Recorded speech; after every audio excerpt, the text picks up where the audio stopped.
Chapter 10.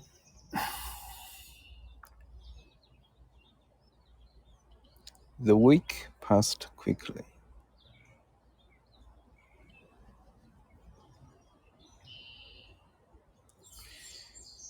I had listened over and over again to the tape of last week's session. How was I approaching the state of renewal? I did not feel particularly enlightened, and now spirits would be sent back to help me.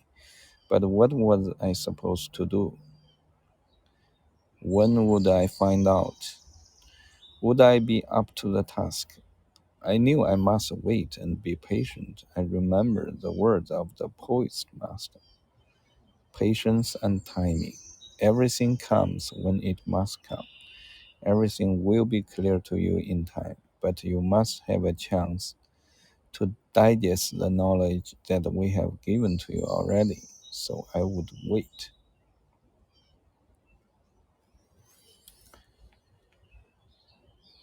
At the beginning of this session, Catherine related a fragment of a dream she had had several nights ago. In the dream, she was living in her parents' house, and a fire had broken out during the night.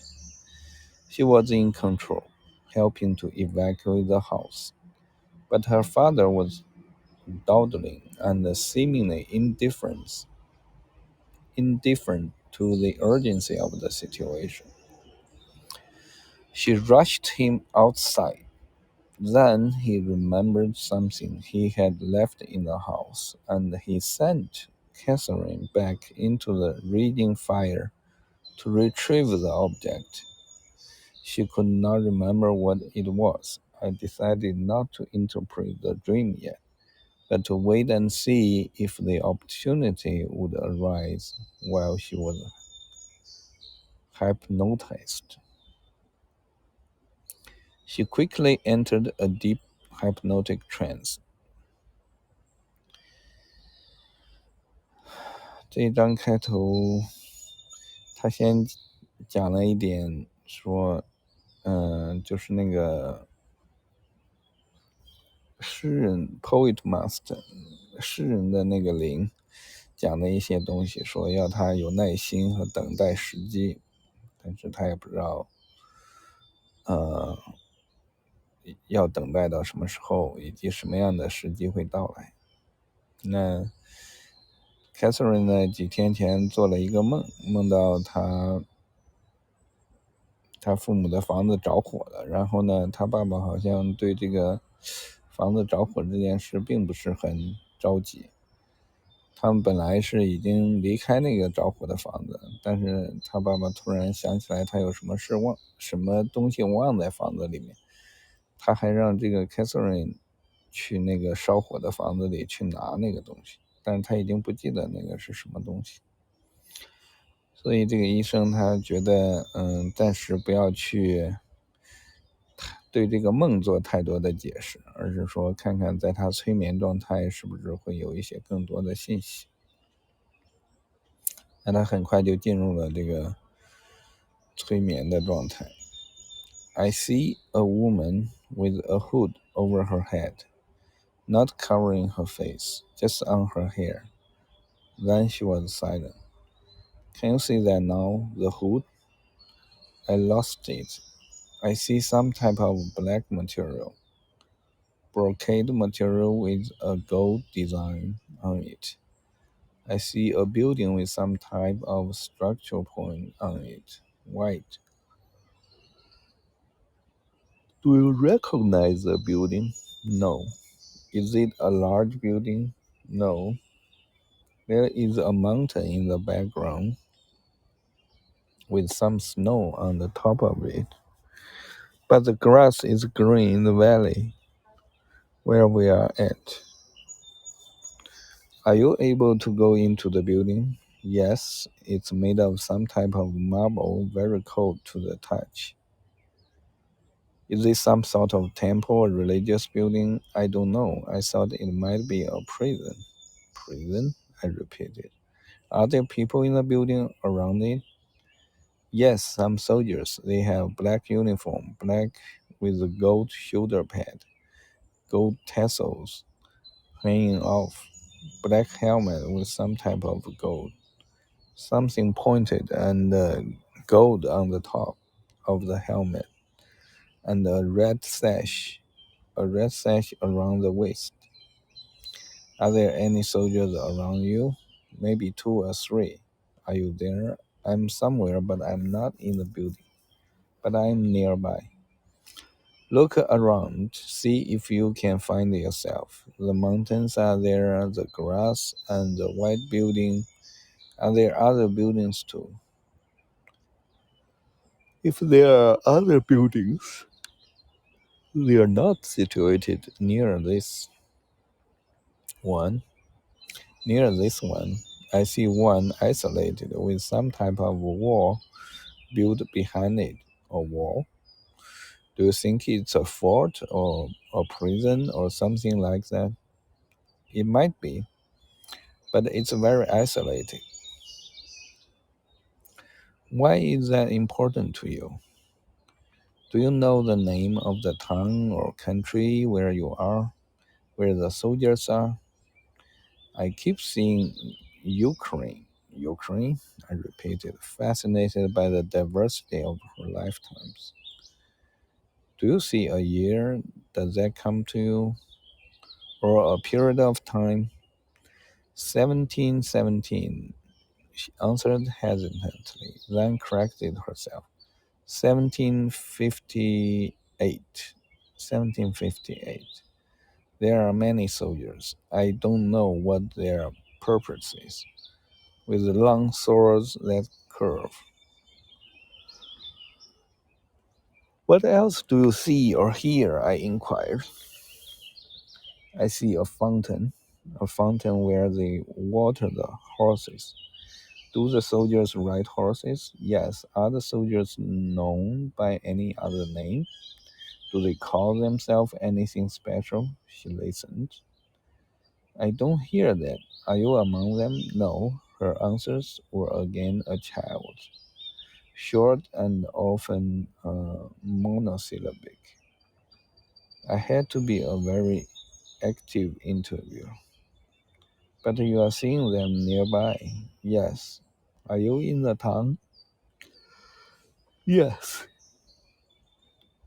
Do you live there? I believe so. Good. See if you can find yourself and where you live. I see some very ragged clothes. I see just a child, a boy. His clothes are ragged. He's cold. Does he have a home in the town? There was a long pause. I don't see that, she continues. She seemed to be having some difficulty connecting with this lifetime. She was somewhat vague in her answers, somehow unsure. Okay, do you know the boy's name? No. What happens to the boy? Go with him. See what happens. Someone he knows is a prisoner. A friend? A relative? I believe it's his father. Her answers were brief. Are you the boy? I'm not sure. Do you know how he feels about his father's being in prison? Yes, he's very afraid they might kill him. What has his father done? He has stolen something from the soldiers, some papers or something. The boy doesn't understand completely. No, he might never see his father again. Can he get to see his father at all? No. Do they know for how long his father will be in the prison or if he will leave? No, she answered. Her voice quivered. She was very upset, very sad. She was not providing much detail, yet she was visibly agitated by the events she was witnessing and experiencing.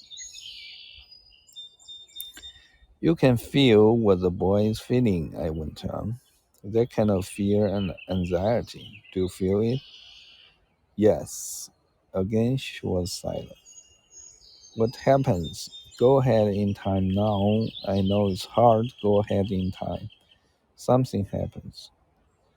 His father is executed. How does he feel now? It was for something he never did, but they executed people for no reason at all. The boy must be very upset about this. I don't believe he understands fully what has happened. Does he have other people to turn to?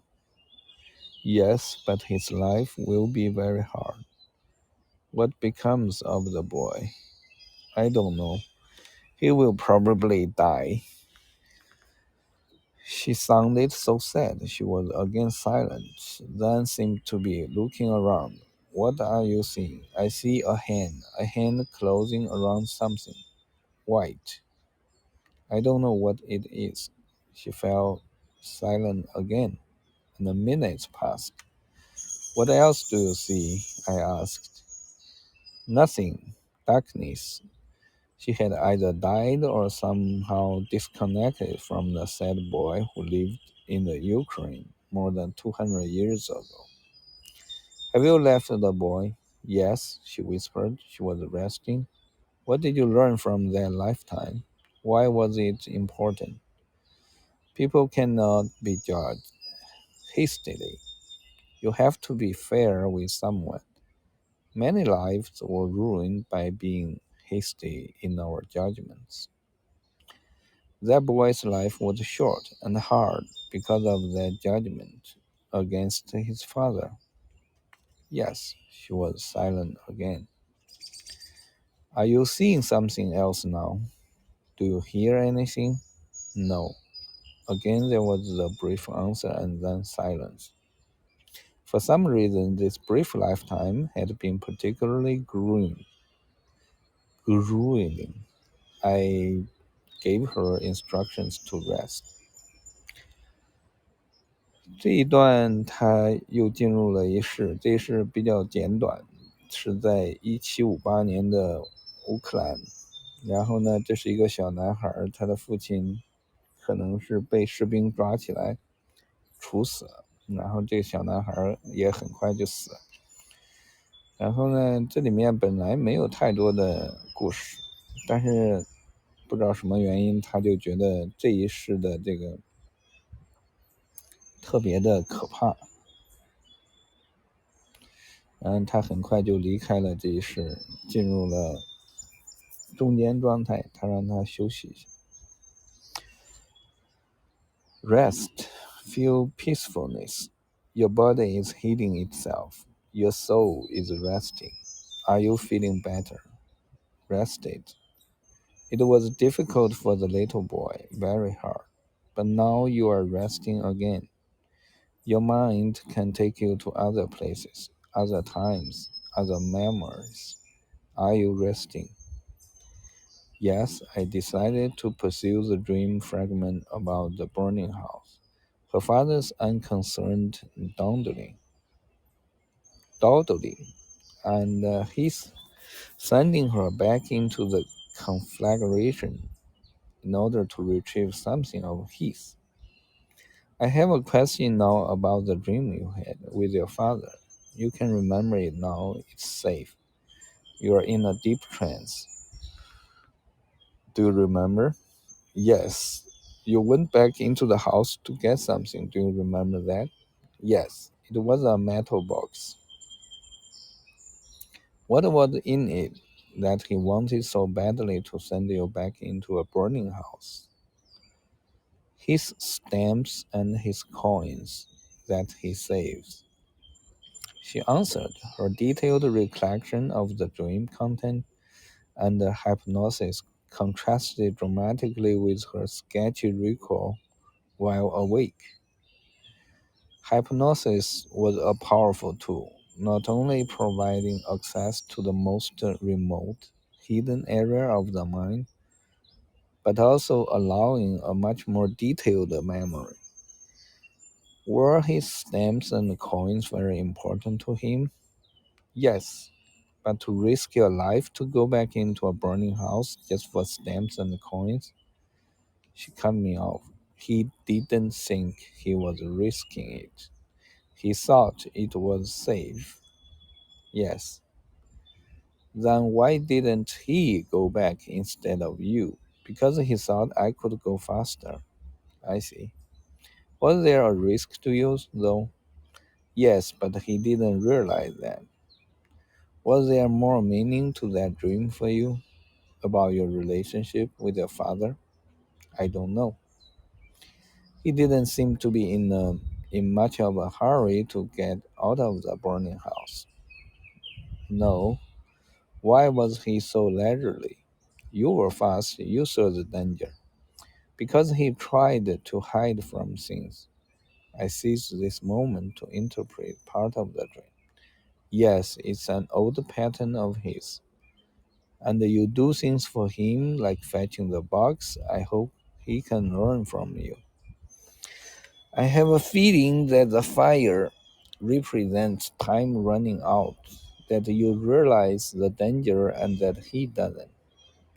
While he dawdles and sends you back for material objects, you know much more and have much to teach him.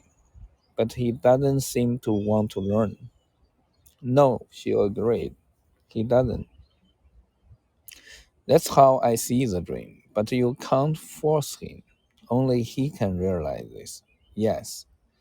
She agreed again, and her voice became deep and husky. It is unimportant that our bodies get burned in fires if we don't need them. A master spirit had shed an entirely different perspective on the dream. I was surprised at this sudden entrance, and I could only pull back the thought. We don't need our bodies. No, we go through so many stages when we are here. We shed a baby body, go into a child, from child to an adult into old age. Why shouldn't we go one step beyond and shed the adult body and go on to a spiritual plane? That's what we do. We don't just stop growing, we continue to grow. When we get to the spiritual plane, we keep growing there too. We go through different stages of development. When we arrive, we are burned out. We have to go through a renewal stage, a learning stage, and a stage of decision. We decide when we want to return, where, and for what reasons. Some choose not to come back. They choose to go on to another stage of development, and they stay in spirit form. Some for longer than others before they return. It is all growth and learning, continuous growth. Our body is just a vehicle for us while we are here. It's our soul and our spirit that lasts forever. I didn't recognize the voice or style. A new master was speaking, and speaking of important knowledge. I wanted to know more about this spiritual realm. Is learning in the physical state faster? Are there reasons that people don't all stay in the spiritual state? No, learning in the spiritual state is much faster, far accelerated from that in the physical state. But we choose what we need to learn. If we need to come back to work through a relationship, we come back. If we are finished with that, we go on. In spiritual form, you can always contact those that are in physical state if you choose to, but only if there's importance there. If you have to tell them something that they must know, how do you make contact? How does the message come through? To my surprise, Catherine answered. Her whisper was fast and firm. Sometimes you can appear before that person and look the same way you did when you were here. Other times, you just make a mental contact. Sometimes the message are cryptic, but most often the person knows what it pertains to. They understand.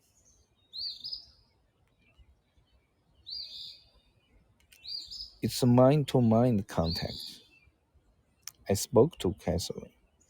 The knowledge that you have now, this information, this wisdom, which is very important, why is it not accessible to you when you are awake and in a physical state? I guess I wouldn't understand it. I'm not capable of understanding it. Then perhaps I can teach you to understand so that it doesn't frighten you and so that you learn. Yes. When you hear the voices of the Master, they say things similar to what you are telling me now. You must share a great deal of information. I was intrigued at the wisdom she possessed when she was in this state. Yes, she replied simply, and this comes from your own mind. And this comes from your own mind, but they have put it there. So she gave the credit to the masters. Yes, I acknowledge. How do I best communicate it back to you so that you grow and lose your fears? You have already done that. She answered softly. She was right. Her fears were nearly gone. Once the hypnotic regressions had begun, her clinical progress had been incredibly rapid. What lessons do you need to learn now? What is the most important thing you can learn during this lifetime so that you can continue to grow and prosper? Trust, she answered quickly. She had known what her principal task was. Trust, I repeated, surprised by the quickness of her retort. Yes, I must learn to have faith, but also to trust people. I don't. I think everybody is trying to do evil to me. That makes me stay away from people and situations that I probably shouldn't stay away from. It's keeping me with other people that I should break away from. Her insight was tremendous when she was in this superconscious state. She knew her weakness and her strengths. She knew the areas that needed attention and work, and she knew what to do to improve matters. The only problem was that these insights needed to reach her conscious mind and needed to be applied to her waking life. Superconscious insight was fascinating, but by itself it was not enough to transform her life. Who are these people to break away from? I asked. She paused. I'm afraid of Becky. I'm afraid of Stuart. That somehow harm will come to me from them. Can you break away from that? Not completely, but from some of their ideas, yes. Stuart is trying to keep me in prison, and he is succeeding. He knows that I am afraid. He knows I am afraid to be away from him, and he uses that knowledge to keep me with him. And Becky, she's constantly trying to break down my faith in the people that I have faith in. When I see good, she sees evil, and she tries to plant those seeds in my mind. I'm learning to trust people I should trust, but she fills me with doubts about them. And that's her problem. I cannot let her make me think her way. In her superconscious state, Catherine was able to pinpoint major character flaws in both Becky and Stuart. The hypnotized Catherine would make an excellent psychiatrist. empathic, and unerringly intuitive. The awake Catherine did not possess these attributes. It was my task to bridge the gulf. Her dramatic clinical improvement meant that some of this was seeping through. I attempted more bridge building. Who can you trust? I asked. Think about it. Who are the people you can trust and learn from and get closer to? Who are they? I can trust you, she whispered. I knew this, but I knew she needed to trust people in her everyday life even more. Yes, you can. You are close to me, but you must get closer to other people in your life too.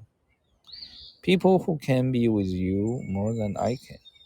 I wanted her to be complete and independent, not dependent on me. I can trust my sister.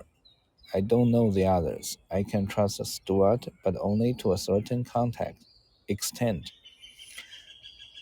He does care about me, but he's confused. In his confusion, he unknowingly is doing me harm. Yes, it is true. Is there another man that you can trust? I can trust Robert, she answered. He was another physician in the hospital. They were good friends. Yes, maybe there are still more for you to meet in the future. Yes, she conceded. The idea of future knowledge was distractingly intriguing. She had been so accurate about the past. She, through the masters, had known specific secret facts. Could they also know facts from the future? If so, could we share this full knowledge? A thousand questions burst into my mind. When you find contact with your superconscious mind, like now, and having this wisdom, do you also develop abilities in the psychic realm?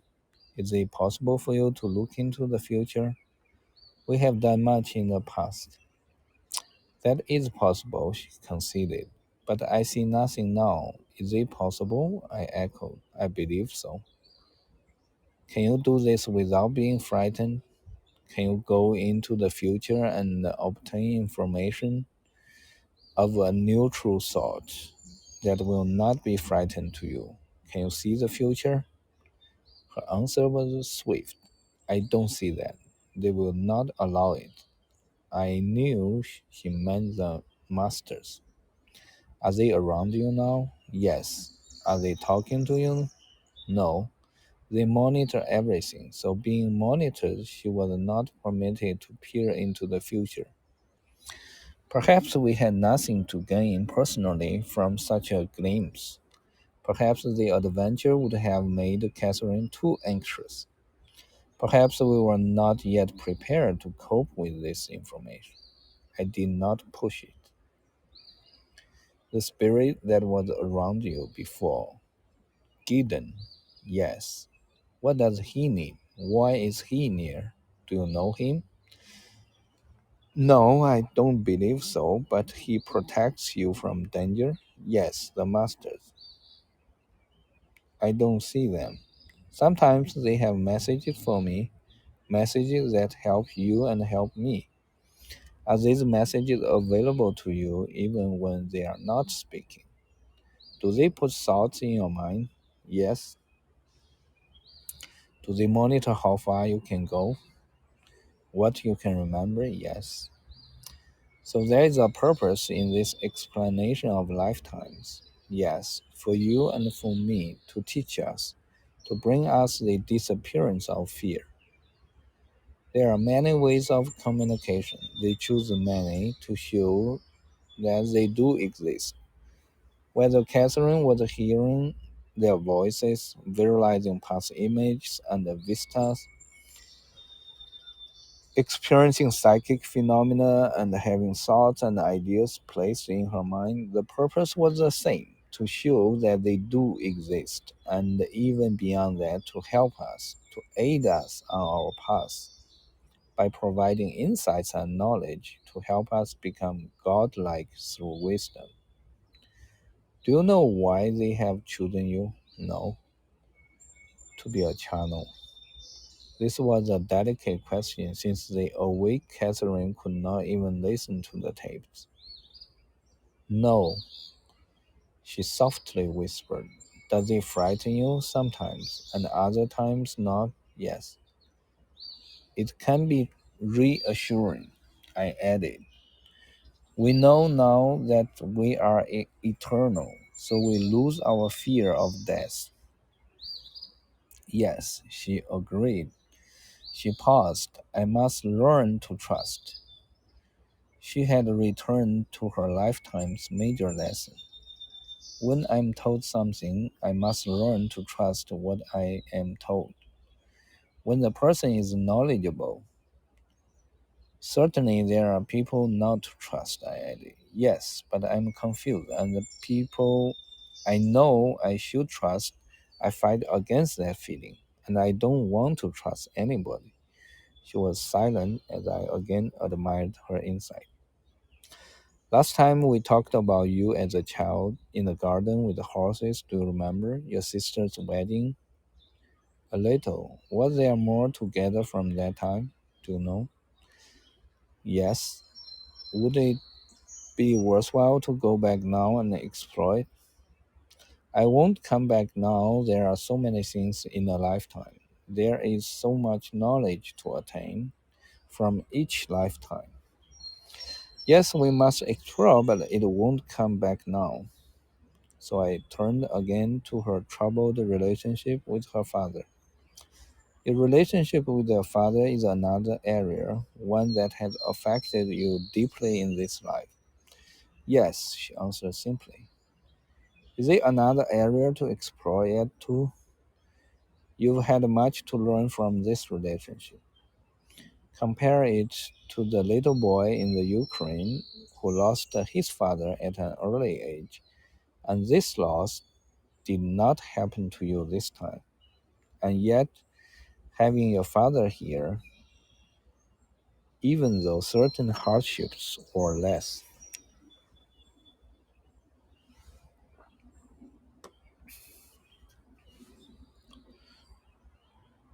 was more of a burden, she concluded. Thoughts, he added, thoughts.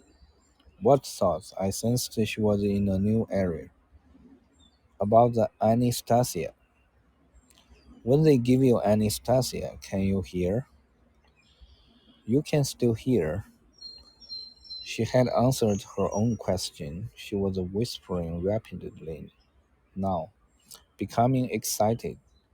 Your mind is very much aware of what is going on. They were talking about my choking, about the possibility of me choking when they did the surgery on my throat. I remember Catherine's vocal cord surgery, which was performed just a few months before her first appointment with me. She had been anxious prior to the surgery, but she was absolutely terrified upon awakening in the recovery room. I had taken the nursing staff hours to calm her. Now it appeared that what was said by the surgeons during the operation, during the time she was under deep anesthesia, had precipitated her terror. My mind flipped back to medical school and my surgery rotation. I remember the casual conversation during operations, while the patients were anesthetized. I remember the jokes, the cursing, the arguments, the surgeon's tantrum. What had the patient heard at a subconscious level? How much registered to affect their thoughts and emotions, their fears and anxieties after they awakened? Was the post operative course, the patient's very recovery from the surgery, influenced positively or negatively by the remarks made during the operation? Had anyone died? because of negative expectation overheard during surgery? Had they, feeling hopeless, just given up? Do you remember what they were saying? I asked. That they had to put a tube down. When they took the tube out, my throat might swell up. They didn't think I could hear, but you did. Yes, that's why I had all the problems.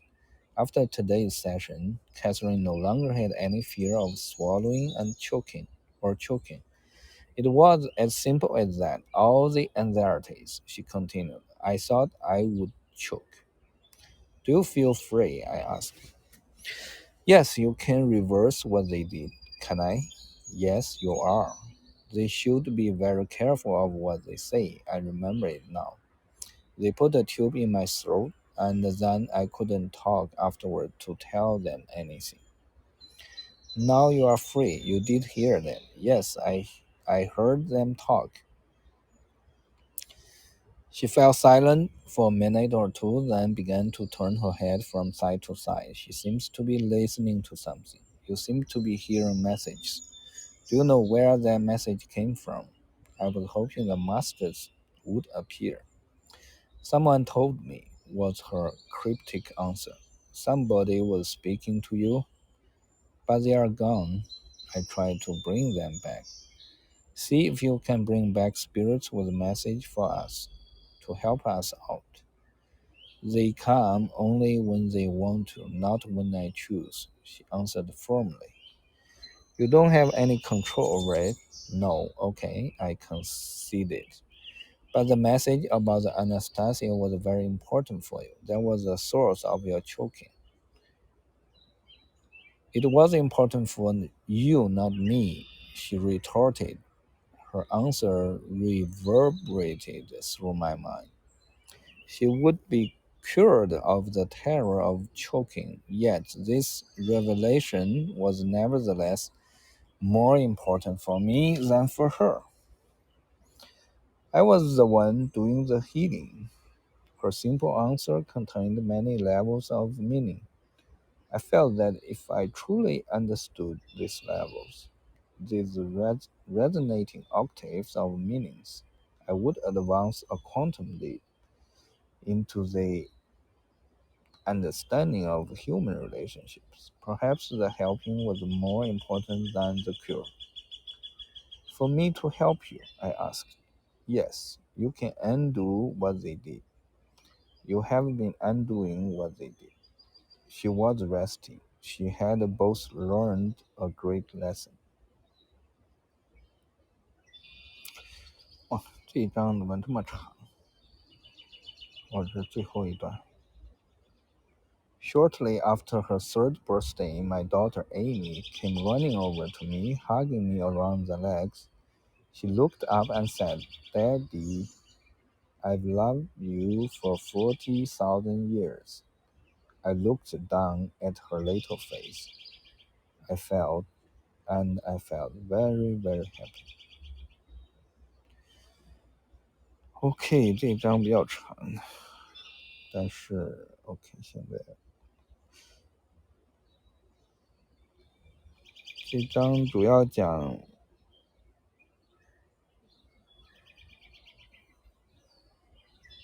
主要是讲到他的那个梦，然后讲到中间有这个 master 过来，说一些事情。但是最有趣的是，他在做手术的时候，他在那个被麻醉、深度麻醉的以后，那些手术师在讨论说：“哎呀，对他的这个喉咙做手术的时候，他会不会被各种情况给噎死？”那他对于这个吞咽跟这个 choking 的这种恐惧就来源于这个医生的这个讨论，所以这个就是变成一个问题，就是说，因为这个医生本人他也是在医学院学过嘛，他在医学院也做过 surgery 的 rotation， 就是外科手术的那种轮值，因为那个手术的一旦安排好了以后，病人一般都已经麻醉了嘛，然后呢，他们其实就没有把病人当做一个活人，就是说他们在讲话的时候就是无所顾忌的，他们也不认为在这个深度麻醉里的病人能够听到什么，能够记到什么。所以其实有些做手术的时候，他们就会有时候开一些玩笑啊，有时候可能对病人的身体做一些评价呀什么的。但是本质上可能这些信息全部都是被病人记录下来的，只是他醒来以后他可能不记得，但是他在他的潜意识，在他的深层的意识，也就是说麻醉可能只能麻醉人的心智，只能麻醉人的 mind， 但是不能麻醉人的那个灵魂的部分，就是潜意识，或者说那个我们说灵的部分。所以这个消息呢，其实不是给这个 Catherine， 这个消息主要是给这个医生的。我觉得对医生的启发应该有更多的研究。